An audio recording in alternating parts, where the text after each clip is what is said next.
Dance പഠിക്കുന്ന കാലം തൊട്ട് നമ്മൾ പഠിക്കുന്ന കാര്യങ്ങളാണല്ലേ ഭരതനാട്യം, ഹാൻഡ് ജെസ്റ്റേഴ്സ്, അതായത് അസംയുക്ത ഹസ്താസും അതേപോലെ സംയുക്ത ഹസ്താസും, single hand gestures and double hand gestures രണ്ടും നമ്മൾ പഠിക്കുന്നുണ്ടല്ലേ. പക്ഷേ ഈ മുദ്രകളൊക്കെ വന്നിട്ട് ആലേഖനം ചെയ്തിട്ടുള്ള ടെമ്പിൾസ് ഏതൊക്കെയാണെന്ന് നിങ്ങൾക്ക് ആർക്കെങ്കിലും അറിയാം? അപ്പം അതിനെക്കുറിച്ച് പറയാനാട്ടോ ഞാൻ ഈ വീഡിയോ ചെയ്യുന്നത്.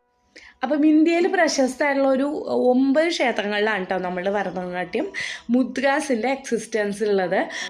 ഫസ്റ്റ് ടെമ്പിൾ നമ്മൾ തമിഴ്നാട് ചിദംബരം നടരാജ ക്ഷേത്രമാണ് കേട്ടോ.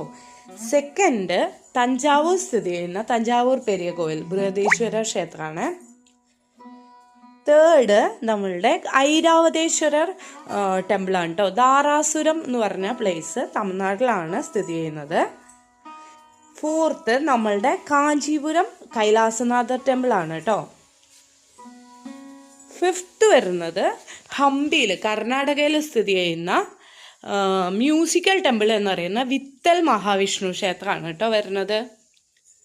സിക്സ്ത് എന്ന് പറയുന്നത് ഒറീസയിൽ സ്ഥിതി ചെയ്യുന്ന കൊണാർക്ക് സൺ ടെമ്പിൾ സൂര്യദേവൻ്റെ ക്ഷേത്രമാണ്. സെവൻത്ത് എന്ന് പറയുന്നത് നമ്മളുടെ മഹാബലിപുരത്ത് സ്ഥിതി ചെയ്യുന്ന പല്ലവ ടെമ്പിൾസ് ആണ് കേട്ടോ വരുന്നത്. എട്ടാമത്തെ ക്ഷേത്രം വരുന്നത് ഔഡയാർ ടെമ്പിളാണ് കേട്ടോ. നമ്മളുടെ പുതുക്കോട്ടെ വരുന്ന ടെമ്പിളാണ് കേട്ടോ ഇത്. ഔഡയാർ ടെമ്പിളാണ് കേട്ടോ എയ്ത്ത് വരുന്നത്.